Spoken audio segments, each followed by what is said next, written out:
देखिए, equivalence relation दिखाना है function of A to B, A domain B codomain range.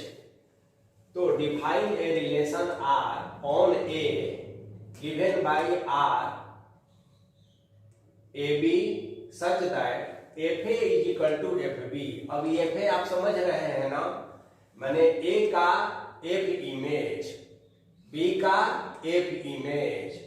तो एक ऐसा फंक्शन कि दो एलिमेंट का एफ इमेज इक्वल है, यह रिलेशन हो गया।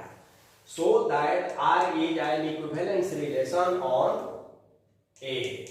ठीक है, अब देखिए गिवन दिया है कि कैसा है रिलेशन, तो ए और बी का एफ इमेज इक्वल है। अब रिफ्लेक्सिव दिखाएंगे, एक एलिमेंट चाहिए, x belongs to capital A, domain का कोई एक मेंबर ले लेते हैं।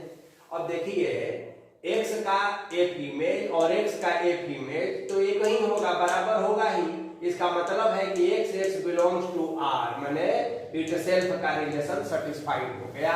तो यह रिफ्लेक्सिव है। सिमेट्री के लिए हमें दो एलिमेंट चाहिए, एक्स वाई बिलोंग्स टू ए।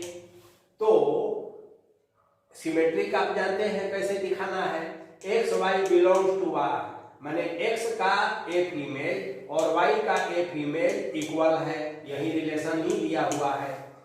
अब इसको तो हम ऐसा लिख सकते हैं ना, एफ वाई को इधर लिखिए और एफ एक्स को इधर लिख दिए, यानी कि हम वाई एक्स लिख सकते हैं कि y जब x और y का इमेज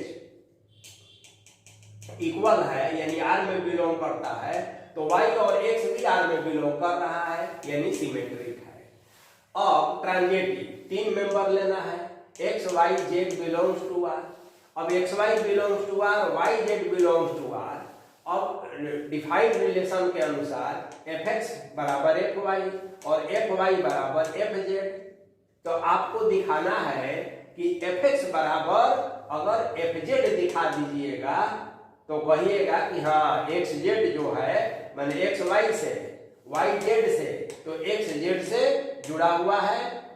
तो आसान है, देखिए 1 और 2 हो गया, fx बराबर fy1, fy बराबर fz2, फ्रॉम 1 and 2 fx बराबर fz, that means xz belongs to r। r चूंकि रिफ्लेक्सिव, सिमेट्रिक और ट्रांजिटिव है, hence R is an equivalence relation.